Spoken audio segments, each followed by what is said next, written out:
Hi everyone, welcome back to the African Cichlid Hub. So as you can see, the big tank has finally arrived. It's been a long wait, but a long wait well worth it. I am so happy with the overall look of the tank and the quality of the craftsmanship is amazing. The tank is manufactured by a company called iQuatics. It's a UK company. I just want to say a big thank you to John, their customer service representative, from all the way from ordering the tank all the way to delivery. You've been a great help with keeping me updated and stuff. And a big thank you to the delivery guy. I'm suffering from a really bad shoulder at the moment, so I wasn't really able to get anyone to help with it being a Monday. So he sort of said to me, no problem, I'll help you as much as possible. Within 15 minutes of the tank turning up outside, he had it into place using all his lifting equipment, so thank you very much to iQuatics. Okay, so for size comparison, the new tank is 6 foot by 2 by 2. It's 131 UK gallons, 598 UK litres. This tank is a dual Rio 240 and it's a 4 foot tank, so you can see the sheer size of the big one compared to the old one. So this tank now is basically gutted. The fish are just ready to be transferred into the big one once I've made sure there's no, it's watertight and everything. You know what you do when you get a new tank. So this video is going to be me showing you guys how to set up an African Cichlid tank. I'm not saying you don't know how to set one up. I'm just going to film all my process throughout the whole thing, from painting the back all the way to adding fish. So you guys might have different ways of doing things. That's fine. Without having that in the hobby will come stale and no new ideas will come to the table. So throughout the video I'll be talking about what I'm going to be doing next. So the next section of the video, what I'll do, I'll show you around the tank, show you under the hood, and after that we'll probably go into painting the background. So it's going to be a long video, guys. So throughout the video, if you want to skip to another section, in the description what I'll do, I'll timestamp when I'm going on to another section, so you can always refer back. Or alternatively, you can also favourite the video so you can come back to it whenever as well. It's completely up to you. That option's always there. So guys, hope you enjoyed the video. It's been a long wait, like I mentioned, but it's finally here and I'm over the moon. So here we go. Okay, so let's going to have a look over the tank. I chose the colour because it sort of matches the wood flooring. It's always better to keep her indoors really happy, because then the tank also then becomes part of the furniture. So, what should we look at first? Let's have a look at the quality of the cabinet. The cabinet is solid made. It is very, very heavy. Just turn the light on. I've gone for the easy grab. The handles. There's a few options that iQuatics give you guys. So, I chose these ones. I personally like these ones. So we go inside the cabinets. As you can see, the cabinets are quite large, and they're big enough to fit an FX5 in, so that sort of gives you an idea how big the cabinets are. So in the first one you've got 3 holes for obviously lines in and out and the power cables, and this one also has one as well. And so the next, basically, 2 cabinet gaps will be the same. So yeah, it just needs a bit of a wipe down with a damp cloth. Okay, let's have a look under the hood. The hood comes into 2 sections, so you've got the left and you've got the right, but you can open them together. And the hood obviously comes off, and it's extremely heavy but really well made. To lift the hood off, I'll probably have to get someone to give me a hand, to be honest, because it's just really awkward more than anything. Okay, so let's just have a look. The first thing you notice is the ventilation holes, which is a big plus. Okay, and it folds just down like that. Very clever. And here are the sliders. Really well made, this tank. They're on like runners, so there's no way of it scratching. And there's the gap for the filters to come in, and then there's the gap at the back, everything coming. And they've even put like a rubber finish on the edges there, so that's a really cool add-on. Well done to them. and then you can open the second one. So if you like just feeding or doing a bit of cleaning, you can have one open just with, you know, popping some food in. And the glass plates come out as well, really easy to come out, so that's a good thing. Let's go around the back so you can have a look at the top of the hood. So there's more holes all the way down for extra tubing and ventilation as well. And down the back of the cabinet, obviously you can see all the holes, so it's solid all the way back. So overall it's a very, very heavy tank, but obviously it's a sign of quality. And if you're wondering what that is, it's not a crack, it's just a bit of the wrapping that was underneath, and once the weight of the water and the rocks and stuff, it'll just push it down into the polystyrene. The polystyrene's an add-on with iQuatics, and you know it just helps sort of cushion the tank more than anything, just in case there's any irregularities, in the top of the cabinet, and that just eliminates it having the polystyrene. So yeah, that's a look over the tank, and the next section is paint in the back.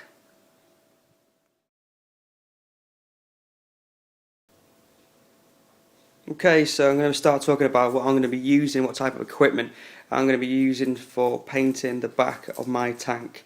I've chose to paint it instead of using a 3D background. I want to create some depth of feel in the tank, so I'm going to be painting the back of the background black, obviously on the outside. Now, before even thinking about starting to paint, you've got to make sure your room is well ventilated, and any tanks with open tops, or you know, a tank with anything that basically fumes can get inside, you want to cover up and make sure to cover up completely, just in case any of the fumes from the paints get in. So I've got the windows open, I've got the back door open, I've got the cupboard to Narnia open, making sure that all the toxins leave the room as soon as possible. Now, a lot of people use aquarium safe paints, but also a lot of people use just the bog standard matte, or you don't want to really be using emulsion, I guess. People say it doesn't stick well to glass, but I found after testing a few of the test products from a hardware store over in the UK, which is basically, it's called B&Q, that matte really works on fish tanks. So what I've gone for is a product called B&Q Colours Matte, and it's jet black. These are the tester pots. They're about probably £1.20 each, and 3 of these will easily do a 6 foot by 2 foot tank with 2 coats. Okay, and also I just picked up a little roller, and you want to make sure the roller is completely flat and spongy. Excuse my fingernails, I've been cleaning rocks all morning. So yeah, you don't want to be using something like this, because it will just cause the paint to streak on the back of the tank and push it around. With this one, you the painting decorators use it on flat doors. Okay, so the next section is just going to be me applying the paint to the back of the tank. It's going to be pretty boring, so what I'll do, I'll just show you how I'm going to start off, and then once it's all done, I'll start filming again.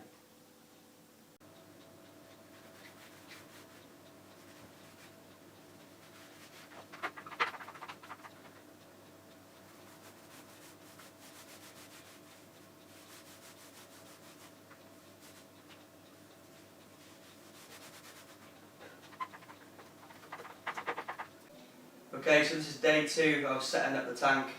I managed to get all the painting done last night. I allowed probably about an hour in between each time I put a coat on. I ended up putting about 4 coats on it in the end. The last coat was just to touch up everything, so fingers crossed when it all dries off properly it should just be one solid colour. You know, nothing showing through or anything like that, nice and black, because the paint that I chose was jet black. Now, it's recommended that you probably get a bit more paint than you're probably going to use, just in case, you know, saves you going back and forth to buy more shop paint. So what I did, once I finished the painting, I moved the tank back into the position where I wanted to be using it, making sure I've still got enough distance from the back of the tank to the wall so I can fit all the, all the piping and any cables, etc. Then what I did, because it's a new tank, it's recommended that you rinse it out with warm water or pretty hot water. So I just got my hose, rinsed out the inside of the tank, used a kitchen cloth, brand new one, wiped all the sides down, kept on rinsing it, siphoned it out and did it again and siphoned it out. Now after that I made sure my tank was level, but the first thing that I did, I filled it up halfway, measured it, and I kept on filling it tiny bit at a time until I was happy. My floor is perfectly fine, perfectly level, no problems whatsoever, but you just got to be careful. There's loads of ways that you can level your tank, so I don't want to be going into every single detail on this video because it will just be like 3 or 4 hours this video. So if you have any problems with leveling your tank, check on Google, there's loads of videos on YouTube how to do it as well. So once I was happy with the tank being level, I filled it all the way up to the top, to whereabouts it's going to be, once I've set it all up fully. And I left it filled up throughout the night. So when I come down this morning, it was a great sight that there was no leaks or anything like that, so I know the tank is watertight and I've got nothing to worry about. So the next section I'm going to be talking about is the lighting, and then after the lighting we'll go into the aquascaping.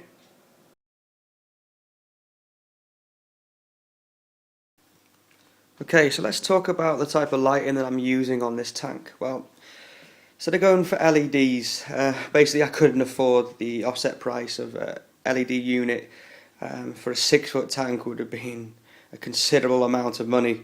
So what I've gone for T5. At the moment I'm only going to be using 2 T5 bulbs.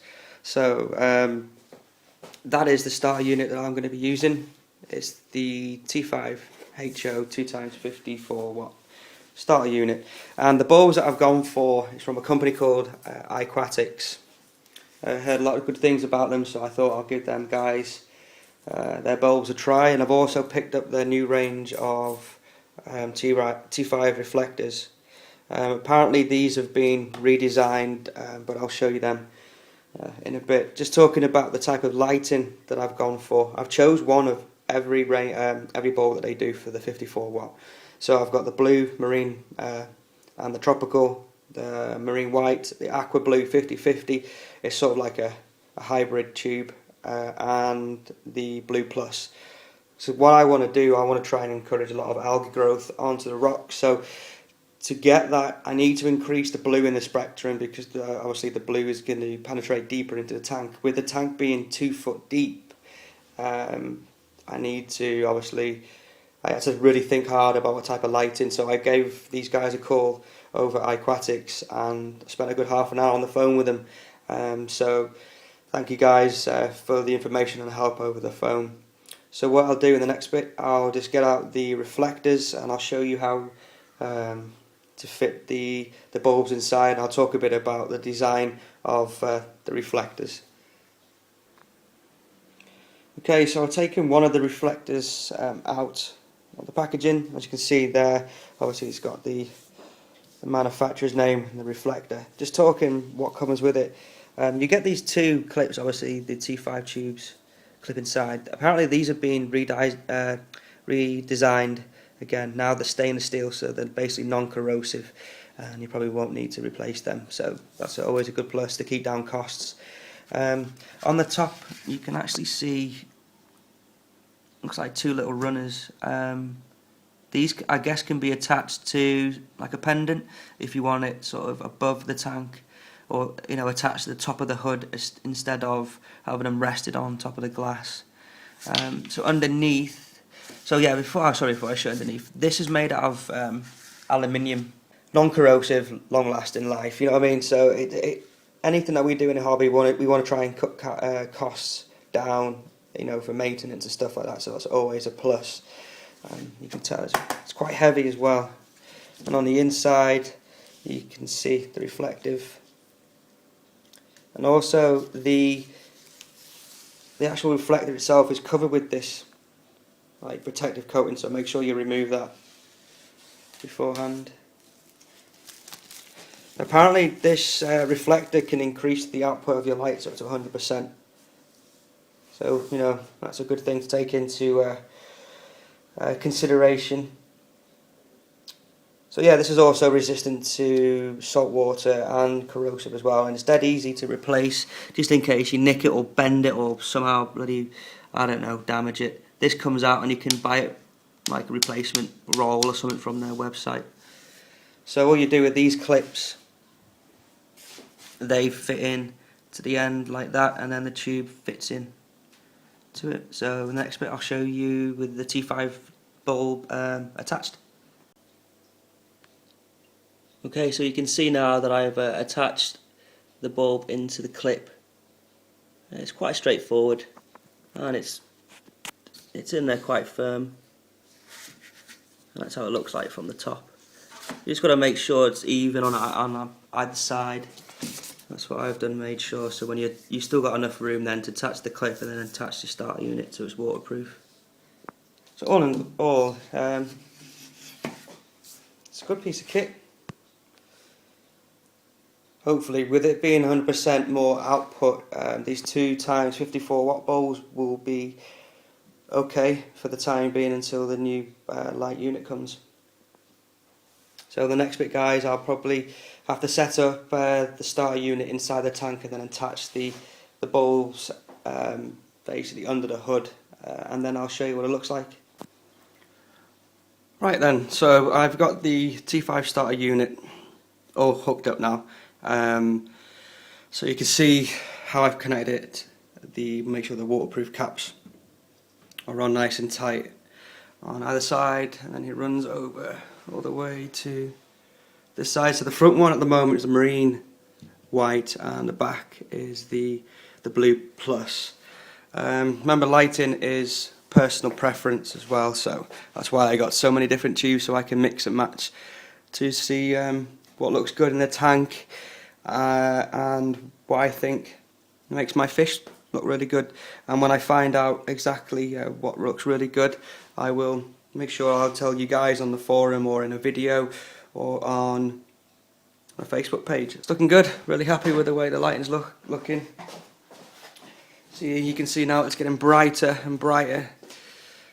See that word with lighting, brighter, what is it? You shouldn't really decipher lighting because it's bright. It's what looks best in your tank, and you need to choose lighting for a specific role, and mine is to grow loads of algae and to make my fish look really vibrant. So, you know, lighting's a personal preference at the end of the day. But look how well lit up, I should say, that tank is looking from 2 54 watt iQuatics bulbs.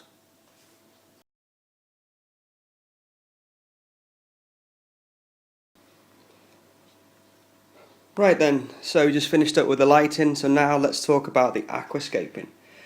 Okay, before even considering what type of rocks to use or what substrate, you need to sort of make your mind up exactly what fish are going into your tank.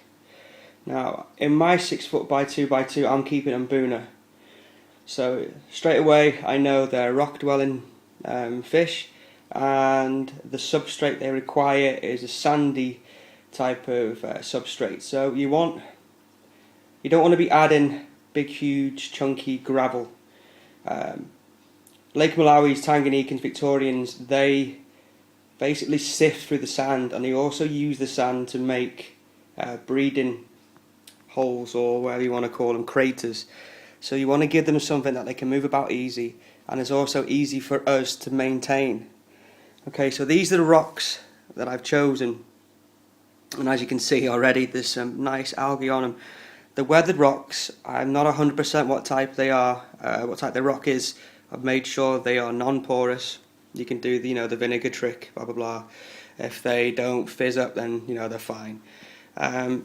All I've done to get them clean is use some warm water and a scrubbing brush, and then a hose to get them a good clean down. So there's no mud on there, nothing should be, no nasties getting in the tank. So these big ones here, as you can see, my hand against it, and down the bottom there are probably around about 15 kilos. That one looks a bit smaller, and you got another big one there. So I chose 3 main big rocks as my focal point in the tank.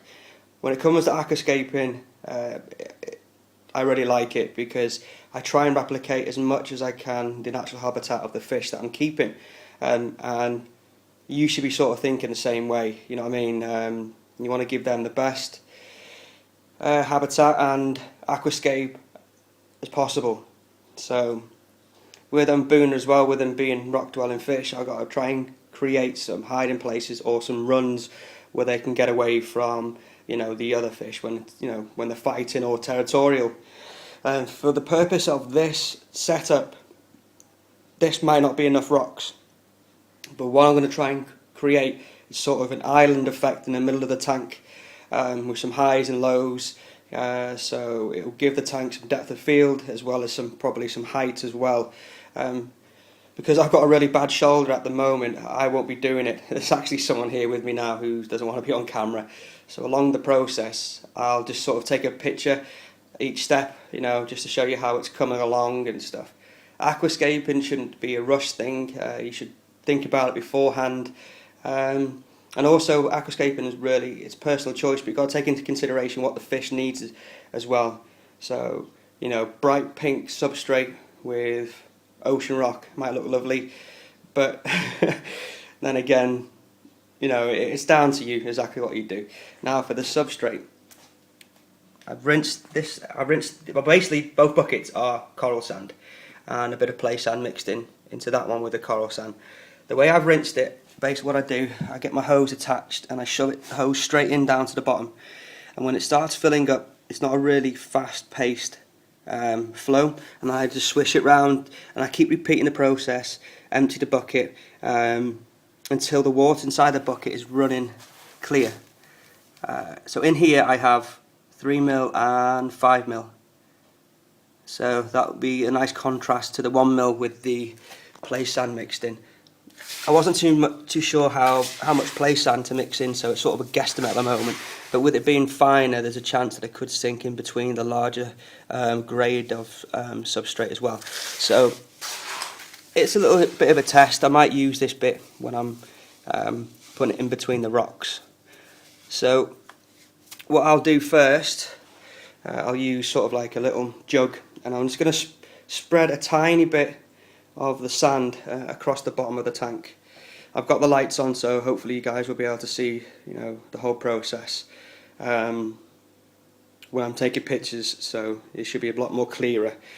So I do apologise that you're not going to see step by me doing it from the beginning to the end. You know, I would, but with my shoulder and the weight of these rocks, and then you need to stand on a chair to basically get into this tank because of the size of it.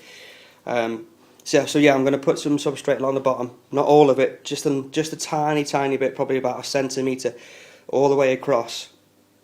And then what I'm going to do is sort of, with my fingers, draw out a pattern of where I want it to start and where I want it to end. And that way when I'm placing if my friend's placing the rocks in, he'll be able to sort of judge how far and stuff, and it's a lot more easy than faffing about and doing it all over again.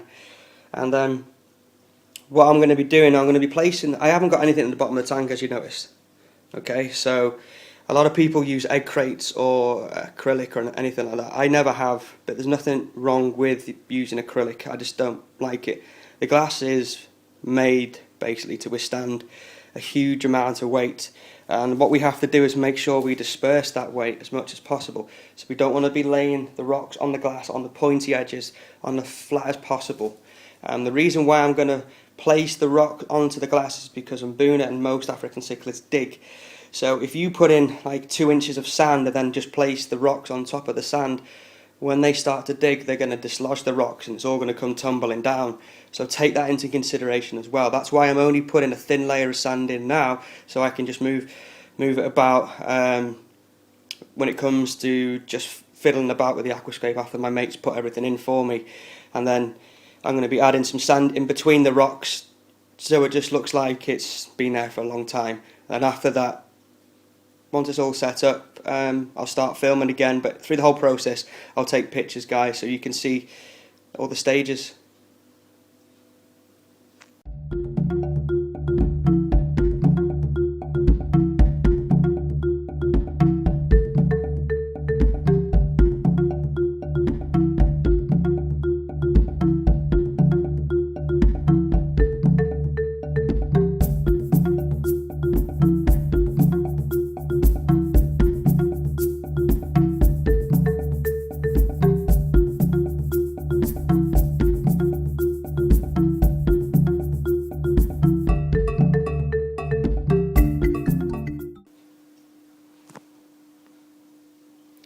Right then, after about 2 hours, and me doing my friend's head in constantly, asking him to move this rock one way or the other, we are finished. I'm probably going to tweak some things down the line, you know, or add a few more small ones or something, but I am really happy the way it looks, and the lighting really complements the green in the tank. I changed the blue plus to I think it's a marine blue and a marine white. So these are the 54 watt T5 units from iQuatics. So you can see the green really pops with these bulbs. Just can't wait to get the fish in now. I'll show you down what it looks like down the side. So it's sort of an island. I'm going to be moving that one probably a bit forward, so there'll be flow all the way around the back. So when I put my Wavemakers in, I'll have one pointing towards the back and one sort of across the top. Really happy. I think I ended up with one rock left. Just give you a look from this side.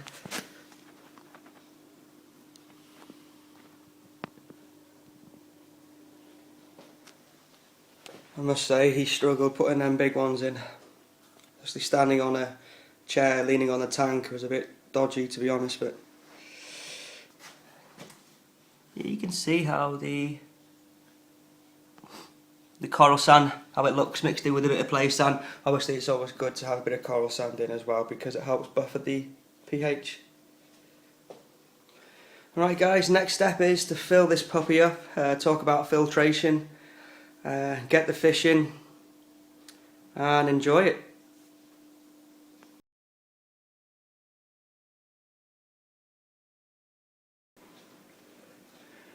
Right, okay, on to the next section. Now the aquascaping is done, it's time to start filling the tank.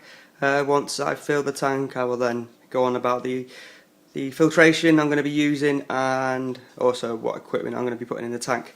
So this is my high-tech, fancy, blah blah blah way of filling up my tanks. All it is, I put some hot water from the kettle onto the end of the hose.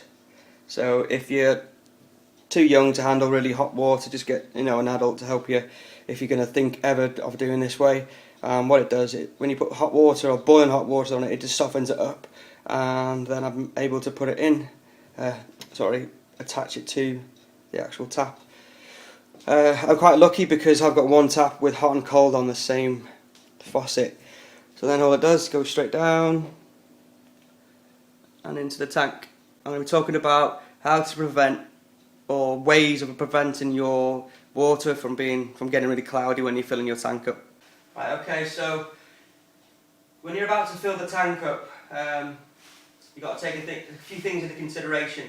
If you haven't rinsed the sand properly and you're just going to blast the water into the sand, it's going to get really, really cloudy really quickly. And you probably know for yourselves, you've done it before, and it takes hours, sometimes a day, day and a half, 2 days, until it all clears and settles to the bottom of the tank. What I do, I normally use like plastic sheeting, but I haven't got any at the moment. So I'm going to use what's called some bubble wrap. I have soaked this in boiling hot water a few times, and I've just dried it outside on my table. And what I'm going to do is I'm going to put this over one section of the tank over the rocks. So when the water hits it, it disperses the water instead of having one jet blast basically of water hitting the sand or the rocks. And hopefully by the time it starts filling up, what will happen is when the water is going higher up into the tank, the hose will stick into the middle and sort of cushion it as well, all the way up to the top once it's filled. Now, obviously when filling this tank, I'm going to have to try and replicate the water chemistry of my old tank. Now, I do use salts and I do use dechlorinator. Now, using salts is dependent on what your tap water, what the pH readings of your tap water is. So it's different for everyone. I don't really want to go into it in this video, but I will cover that in a later video.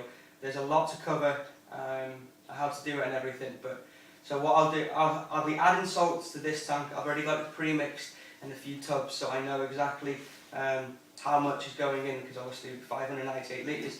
I've taken a rough guesstimate of the weight of the rock, so the water displacement will be probably around about maybe, I would say around about 450, 460 litres in this tank, with obviously the rocks being in there as well, so I've already pre-mixed it.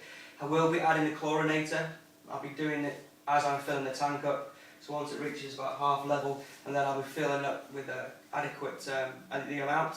Now, everyone has their own brands of using, so I'm not going to even show you guys what I use. If you've got a question about recommending you a label, by all means leave me a comment or ask in the comments. I've got a tip though. The chlorinator is the chlorinator, and probably the cheapest option for you if you've got a big tank like this one is try and find what's called pond chlorinator. It's like one tub can do 9,000 litres, so it can do this tank over and over again, and it saves a bit of money, which is always good in the hobby. So what I'm going to do, I'm going to put this over the rocks, and then I'm going to try and replicate the temperature using the hot and cold. And what I'm going to do, I'm going to get my thermometer and run the water over my thermometer for about 4 to 5 minutes, so it's running constantly the same temperature.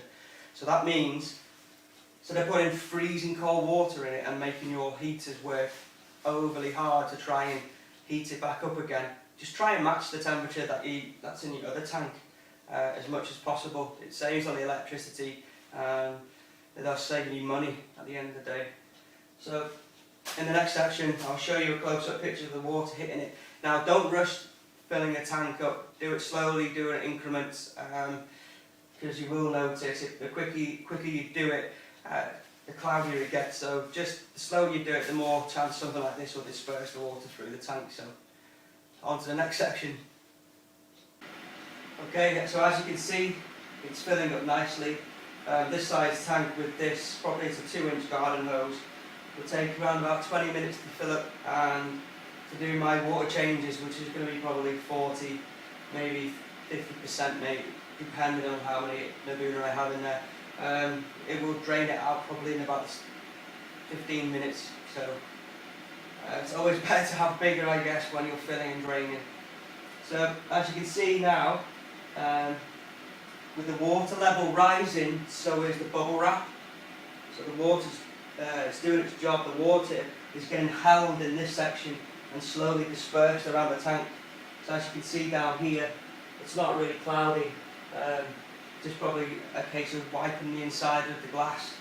It's working nicely. It's steaming up a little bit because the temperature is, I tested it for about 5 minutes, and it's about 25, 26 degrees spot on. So by the time the tank fills up, I'll then put the heater in. Now with heaters, you want to put them in the corners. I see a lot of people who shove them in the middle of the tanks or on the side. Most heaters won't work on their side. It's the way they're built basically. So most need to be upright, so with the water flowing over the thermostat, that's what triggers the heater to come on. If it's on its side, it's not going to work properly. So what I do, I'll be having two. I'll have one in this corner, one in that corner, and one set lower than the other. So if one fails, the other one's going to kick in. That's the way it works basically. I'm in a corner. They're constantly going to have water passing over them because of the way that the flow that I'm going to create in the tank using Wavemakers, and obviously the outlets of the filters. So we'll leave that fill up, and once that's done, we'll talk about the filtration. Okay, this is the aquarium, the all pond Solutions Aquarium External Filter 2000 EF Plus. The plus stands for it's got a built-in UV sterilizer lamp, which is great for basically sterilizing and killing microorganisms that might, you know, mess about with the tank. Over there I have basically the 2000 litre little brother. What's to say here? It's that one there is the 1400. So I'm going to be running that one and that one on this tank. So the tank's now, I would say, with it filled and with the rocks in, it's probably around about 450 litres in there, UK litres. Not too sure what that is in gallons, I'll have to figure it out. It's been a long day, so what I need to work out, okay, with that filter and that filter, that's 3,400 litres per hour. In an ideal world, you want to be turning your tank over probably around anything from 3 to 5 times. So what I'll do in the next section, I will show you guys how I'm going to prime or seed this filter using media from that one and using media from that one in there. It's dead simple, straightforward, and then I'm going to attach both of them to the tank, have it circulating for about an hour, and then I'll check the water parameters like I have been doing right from the start, and then I'll start adding the fish and then the Wavemakers.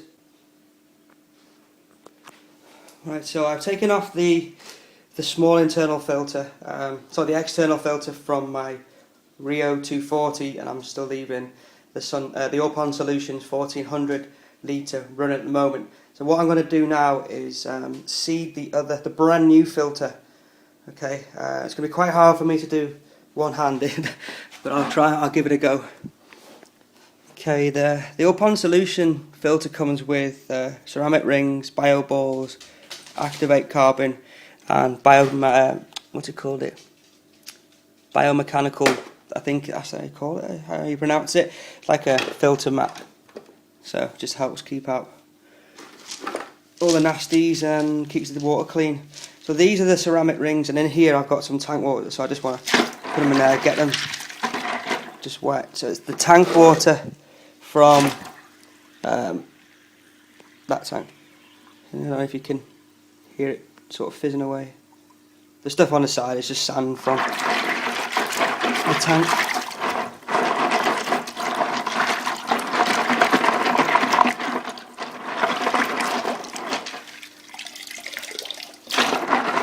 Just give them a good rinse out and just put them back in there.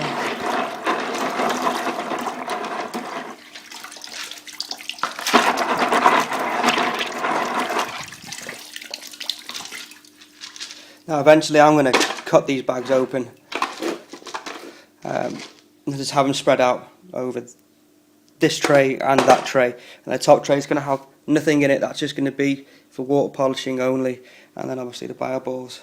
Right, so in here, this is pretty gross. So this is about 3 months worth of waste from my Mbuna tank. I purposely didn't clean it knowing that I'm going to have a new tank that I need to seed ready for the bigger tank. If you don't know what seeding is, it's basically when you add the beneficial bacteria from the internal or external filter from a mature tank, and obviously the filter has to be mature, to a brand new filter. And the way we're going to do it is quite simple. I'm going to take all the trays out here and just place them onto here. And there's going to be some water inside, which is not going to be nice. Got some small bio balls here. Bacteria likes to stick to them. Okay, so first thing I'm going to do is going to get the trays out and just dip them straight in. You might think, oh, that's disgusting, but you are adding all the beneficial bacteria from the internal or external filter, and now it's onto the new filter pads. So what I want to do is squeeze that out, so it's still on there, but it doesn't completely clog it up. Okay, and then I'll repeat the process with the next 3 pads, and then I'll start filming again. Right, that was pretty gross to be honest, but each filter pad has now been submersed in the mature filters, water, and I've also squeezed the pads over these new pads as well, and also I put the bio balls in the water in there, and I've also dumped them in quite quickly, left them in for a couple of minutes, and I've even tipped some of the dirty water from in here into there as well. I don't know how beneficial the dirty water is going to be, but it should help. Definitely squeezing the filter pads onto the new filter pads, that will definitely help kickstart the the filter. Right, so what I'm going to do next is prime the filters by adding some tank water from the old tank, and then I'll basically get them hooked up, get them running, show you the flow, how they're all set up and stuff, and then we'll get the Wavemakers in and show you how you should have them positioned basically to remove the waste from around the rocks and create a good flow in the tank. Right then, the filter is now properly seeded, and both filters are now hooked up to the tank and have been running for around about 2 hours. I was checking the water parameters every, say, half an hour with my liquid test kit, and everything is spot on. So once I was happy with my water parameters, I started then adding the fish bit by bit, and they all seem perfectly happy. Okay, so this one here is the 2000 litre All Pond Solutions EF Plus, and that one there is the 1400 All Pond Solutions EF Plus. Remember guys, that the plus stands for because it has a UV sterilizer built into the actual filter. So what I'll do, I'll just show you behind the way I've done it. You're probably thinking, oh my god, the tubing's too long and you need to cut it back. The reason why I haven't cut it back is because I'm probably going to go for external heaters. So when it comes to it, then I can cut it down to preferable size that I'll need, but I need a bit of extra tubing there for obviously adding the heaters. I'll just give you a quick look at what the flow rate is like on the 2000 litre. It's brilliant to be honest. So I'll just lift it up.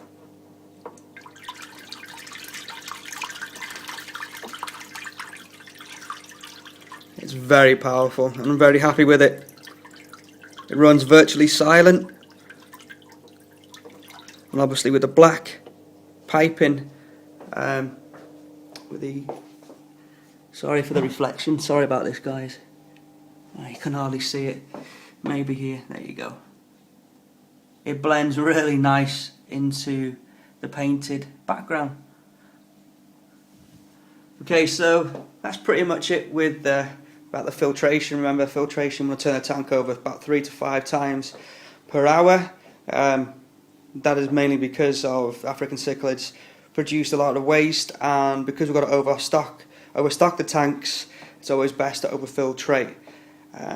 So in a case of African Cichlid Tank, more is better in regards to filtration, and it's always probably recommended, if you can, go for external filters. Some of the internal filters can't cope, with the waste that produced by African cichlids. Okay, so in the next section, I know I keep saying next section, it's the way I'm going to have to do this video though, because there's so much to cover. I'll talk about the Wavemakers and the heaters.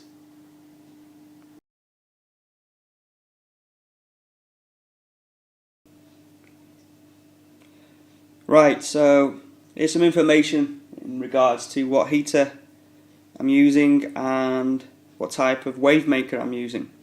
Okay, I needed another heater basically, another 300 watt heater, so I contacted All Pond Solutions, and they recommended their AH300 range.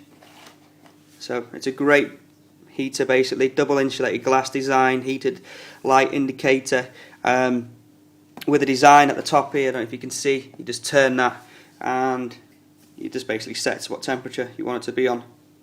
can work obviously for fresh and salt water as well, and very accurate thermostat.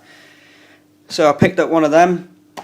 I've also got another 300 watt heater, sorry, but it's not made by All Pond Solutions.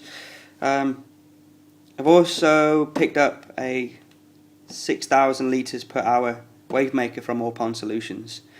So this is what it looks like. It's a twin head, and it also comes with, you can either have it actually stuck into the tank with one of these or with a magnet, and I'll show you that bit now.